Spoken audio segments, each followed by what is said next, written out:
बंधु माने आजिर एही कार्यक्रम को आपण मनकु स्वागत। आजिर एही कार्यक्रमटी मिथुन राशिर व्यक्ति विशेष मानक पई बहुत गुरुत्वपूर्ण अटे। कारण आजिर एही वीडियो रे आमे माने जानिबा जे मिथुन राशिर व्यक्ति विशेष मानक पई एही एप्रिल 2025 किपरि रहिबाको जाउछि। आजिर एही वीडियो रे आमे माने मिथुन राशिर मासिक राशिफल उपरे आलोचना करिबा। मिथुन राशिर व्यक्ति विशेष मानकर स्वास्थ्य, शिक्षा, प्रेम जीवन, वैवाहिक जीवन, भाग्य, क्यारियर एवं व्यापार वाणिज्यर स्थिति किपरि रहिबो एप्रिल 2025 रे से विषय रे विस्तार भाबरे जानिबा। नवग्रहंकर स्थिति मध्य देखिबा। नवग्रह केउ प्रकारर फल प्रदान करिबारे सक्षम हेबे।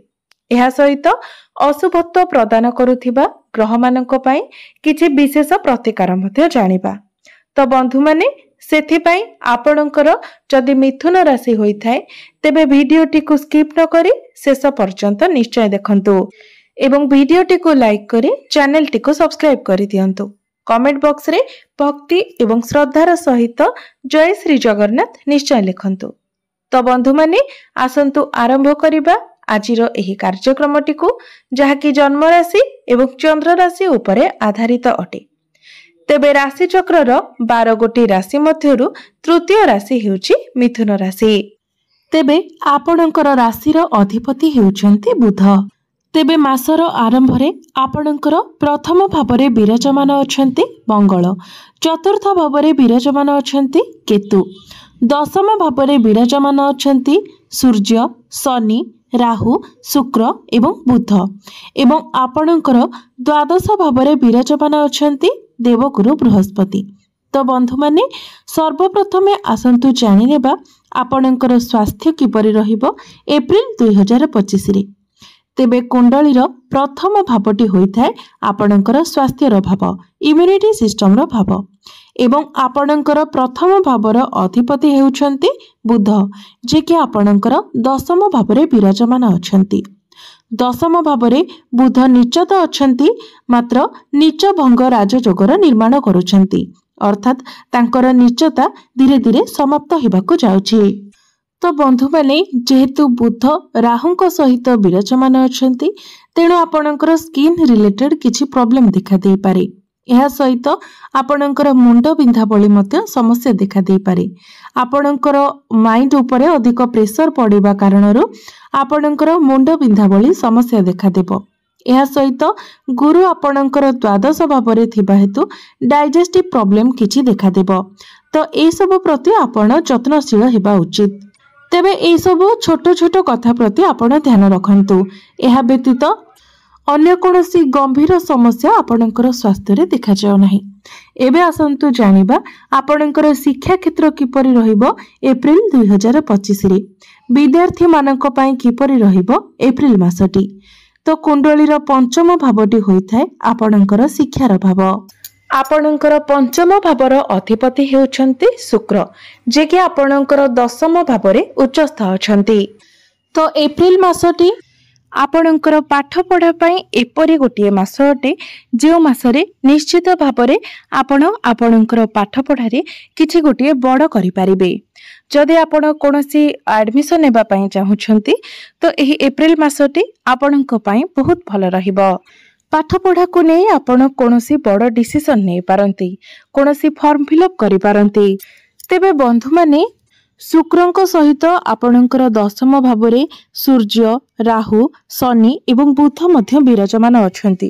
तो आपणकर दशम भावरे पंचग्रही जोग बनुछि। जेतेबेले गोटे ग्रह सहित अनेक ग्रह विराजमान थांती तो आपणकर मन एहा द्वारा प्रभावित होइथाय, आपणकर माइंड डाइवर्ट होइथाय। तेबे आपण टैलेंटेड तो रहिबे, आपणकर माइंड मध्य शार्प रहिबो, मात्र बेले बेले आपणकर माइंड डिस्ट्रैक्ट मध्य होई जिवो एवं बेले बेले आपणक मनरे कन्फ्यूजन मध्य आसीबो। तेबे शुक्र जेहेतु उच्चस्थ अछंती किंतु पाठ पढ़ा आपणकर बहुत भल रहिबो एवं पाठ पढ़ा रिलेटेड आपण जहाँ भी करिवे सेथिरे आपणको सफलता मध्य मिलिबो। आपणकर जदि कोनोसी एग्जाम अछि तो एग्जाम रे मध्य आपनकु बहुत भलो शुभ फल मिलिबो। सेथिपाई आपणकर पाठपढ़ा बहुत भलो रहुछि एही एप्रिल मासरे। एबे आसंतु जानि नेबा आपणकर प्रेम जीवन किपरि रहिबो एप्रिल 2025 रे।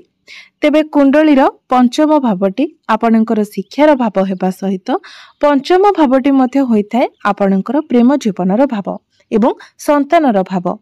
तो आपणकर पंचम भावर अधिपति हेउचंती शुक्र, जे कि आपणकर दशम भावरे उच्चस्थ अछंती एवं आपणकर प्रथम भावर अधिपति बुध मध्य शुक्रंक सहित दशम भावरे विराजमान अछंती। अर्थात आपणकर प्रथम भावर अधिपति एवं पंचम भावर अधिपति दुई जन जाक एकत्र अछंती।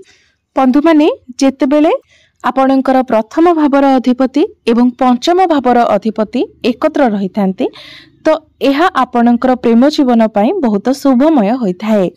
यह आपणक मध्यरे बुझामणा को स्ट्रांग करी आपणकर बॉन्डिंग को मध्य स्ट्रांग करिथाए। आपणक मध्यरे भल पाइबा बढ़िथाए। तेबे एही जोग आपणकर दशम भावरे बनुछि अर्थात कर्म क्षेत्र रे बनुछि। तो आपणकर प्रेम जीवन जदि आपणकर कर्म क्षेत्र रे रिलेशनशिप रे अछंती तो यह बहुत भल रहिबो। एवं जदि आपण कोनोसी रिलेशनशिप रे नहांती तो हुए तो आपणकर कर्म क्षेत्र रे आपणकर गोटे नुआ रिलेशन मध्य बनि पारे। तेबे शनि एवं राहु मध्य जेहेतु आपणकर दशम भावरे शुक्रंक सहित अछंती तेणु मझिरे मझिरे आपणक भितरे टिके झगड़ा होई पारे, टिके मनांतर होई पारे। मात्र एसबुर कोनोसी भी प्रभाव आपणकर प्रेम जीवन उपरे पड़िबो नाही। आपणकर प्रेम जीवन बहुत भल रहिबो। एबे आसंतु जानि नेबा आपणकर वैवाहिक जीवन किपरि रहिबो एप्रिल 2025 रे। तब कुंडलीर सप्तम भावटी होइथाय आपणकर वैवाहिक जीवनर भाव, आपणक जीवन साथीर भाव।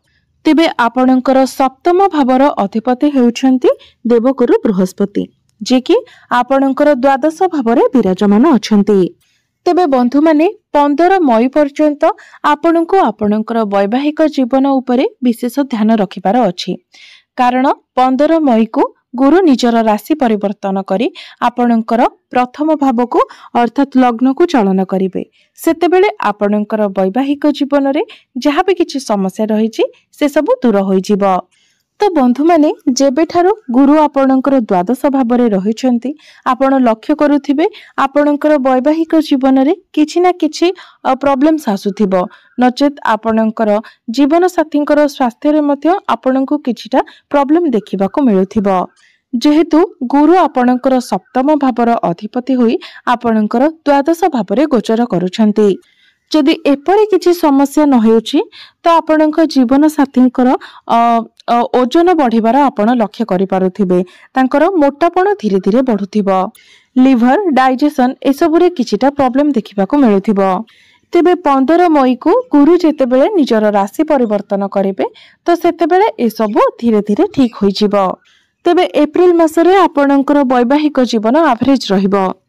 एबे आसंतु जानि नेबा सबुठारु गुरुत्वपूर्ण विषय वस्तु आपणकर भाग्य, क्यारियर एवं व्यापार वाणिज्यर स्थिति किपरि रहिबो एप्रिल 2025 रे। तो कुंडलीर नवम भावटी होइथाय आपणकर भाग्यर भाव। तेबे आपणकर नवम भावर अधिपति हेउछंती शनि, जे कि आपणकर दशम भावरे विराजमान अछंती। शनिंकर स्थिति तो आपणकर दशम भावरे बहुत भल रहिछि। मात्र शनिंक सहित जेहेतु राहु एवं सूर्य मध्य अछंती तो एहा फलरे आपणकर श्रापित दोषर निर्माण हेउछि। तेबे 14-15 एप्रिल परे आपणकर भाग्य आपणको अधिक साथ देबो। जेतेबे सूर्य निजर राशि परिवर्तन करी आपणकर एकादश भाव को गोचर करिवे। कारण आपणकर एकादश भावरे सूर्य उच्चस्थ होई जिवे एवं ताठारु अधिक भल रहिबो जेतेबेले 18 मई को राहु निजर राशि परिवर्तन करी आपणकर नवम भाव को चलन करिवे, अर्थात दशम भावरु बाहरी जिवे। कारण शनि एवं राहु एकत्र हेबा द्वारा श्रापित दोषर निर्माण होइथाय। तो राहु जेतेबेले आपणकर दशम भावरु चली आसीबे सेतेबेले श्रापित दोष कटि जिवो। तेबे एप्रिल मास कथा जदि कहबा तो 70 ରୁ 80% आपणकर भाग्य आपणको साथ देबो। जदि आपण कोनोसी शुभ मांगलिक कार्य करबा को चाहउचंती तो आपण करि परिबे। एबे आसंतु जानिबा आपणकर क्यारियर आपणकर कार्यक्षेत्र किपरि रहिबो एप्रिल 2025 रे। तेबे कुंडलीर दशम भावटी होइथाय आपणकर क्यारियर भाव। आपणकर दशम भावर अधिपति हेउछंती देवगुरु बृहस्पति, जे कि आपणकर द्वादश भावरे विराजमान अछंती एवं आपणकर दशम भावरे पांचटी ग्रह विराजमान अछंती शनि, राहु, सूर्य, शुक्र एवं बुध। एवं जेहेतु आपणकर दशम भावरे पंचग्रही योग हेउछि तो एहा फलरे आपण मुडी स्वभावर होइजिबे। बेले बेले आपण बहुत भलो भावरे काम करिवे आ बेले बेले आपणकर काम करबाको मन लागिबो नाही। एप्रिल मासटी आपणक पई एपरि होई पारे जे निजर क्यारियर को नै आपण किवाडे ट्रैवल करि पारंती एवं एही एप्रिल मासरे किछि समय आपणक पई एपरि रहिबो जे जेउ समय गुडिक आपण मौज मजलिस रे काटिबे एवं एपरि किछि समय रहिबो जेतेबेले आपणक उपरे कार्यभार अधिक रहिबो।